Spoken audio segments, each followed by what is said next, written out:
మోడీ గ్యారంటీకి ఉన్న వారంటీ అయిపోయింది, ఇక మోడీ కాలం చెల్లిపోయిండు అని చెప్పి దేశ ప్రజలు తీర్పిచ్చిండ్రు.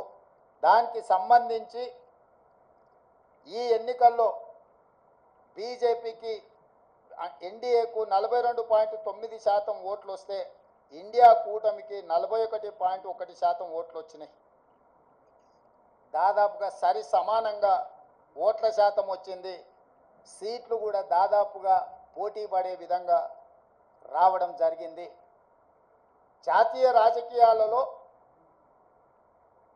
నా విశ్లేషణ, నా డిమాండ్ ఒక్కటే. మోడీ గ్యారంటీ మీద ఎన్నికలకు వెళ్ళిన భారతీయ జనతా పార్టీ మోడీ గ్యారంటీని ప్రజలు తిరస్కరించారు. మోడీ గ్యారంటీకి ఉన్న వారంటీ పూర్తయిపోయింది, కాలం చెల్లిపోయింది కాబట్టి ఈ దేశ ప్రజలు మోడీ గారిని తిరస్కరించారు.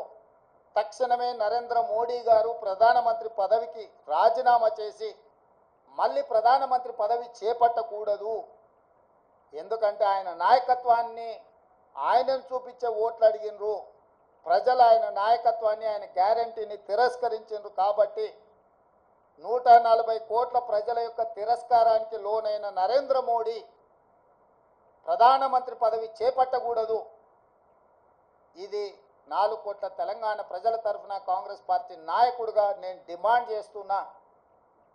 సరే, ఎన్డీఏ కూటమిలో ఇంకెవరైతారు? ఎన్డీఏ కూటమికి మెజారిటీ వచ్చినప్పుడు వాళ్ళు ఏం నిర్ణయాలు తీసుకుంటారు పక్కన పెడితే, మోడీ గ్యారంటీ మీద ఏక వ్యక్తి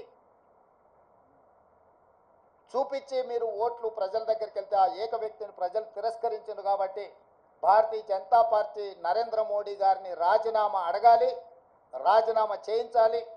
నరేంద్ర మోడీ గారు హుందాగా, విలువలు కలిగిన రాజకీయ నాయకుడిగా, సమాజానికి ఆదర్శంగా నిలబడే వ్యక్తిగా ప్రధానమంత్రిగా రాజీనామా చేసి హుందాగా వారు తప్పుకుంటే వారికి గౌరవం ఉంటుంది.